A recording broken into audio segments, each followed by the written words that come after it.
Yeah, the real buzz ahead of this British Grand Prix, Karun. Lots of big names in here. Got Adrian Newey, we've got David Richards, who's head of Motorsport UK. And we're asking them all about Verstappen versus Norris, whose fault it was, what's going to be next. How do you think they race each other from here on after that crash?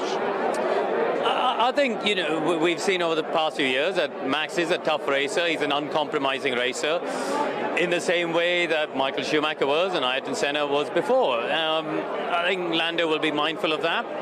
There's no doubt about the fact that in that particular incident, Max was the one who moved and deviated from his line.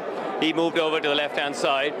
But he's not the first one to have done that. We've seen it the previous year, in fact, with Carlos Sainz and Max. On that occasion, he was on the outside.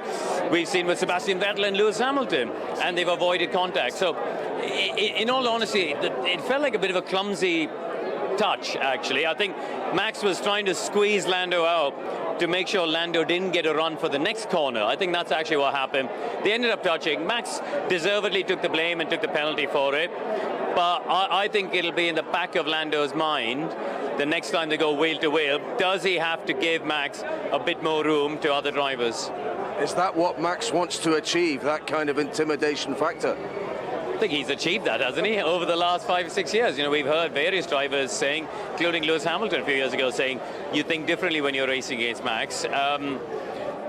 Honestly, that's what, as I said, the Sennas, the Schumachers, the greats did, is they try and get into the minds of their rivals even before they come up side by side, wheel to wheel. So what does Lando do next then? I mean, was that the moment where he said, no more, I'm not pulling out of another overtake, I'm going to, a bit like Lewis did in Brazil that time, I'm keeping my car here? No, I think this was different to Lewis at Silverstone 2021, where he did exactly that, put the nose there and said, I'm not backing out of it, I'm not giving in. I think in this instance, it was just two drivers sort of trying to get on the same bit of tarmac in an awkward way, and it was a clumsy tangle on the rear wheel. So I think this was a bit different, but I think Lando now, he was a genuine contender for victory in the last 3 races and hasn't won those 3 races.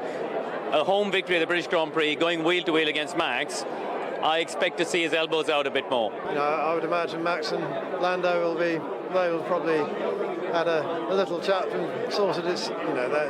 They're both great lads. They will have sorted it out amongst themselves, and I think it's one of those where everybody's getting a little bit fractious, but not to allocate blame at all. I think it's just one of those things that they're both great drivers and they'll be fine. I think you don't change the DNA of a driver, and I think Lando, now he's getting more competitive, he's got to work out how he's going to manage it, because I don't suspect Max is going to change. So, but it's great for the sport, great for entertainment. I loved it.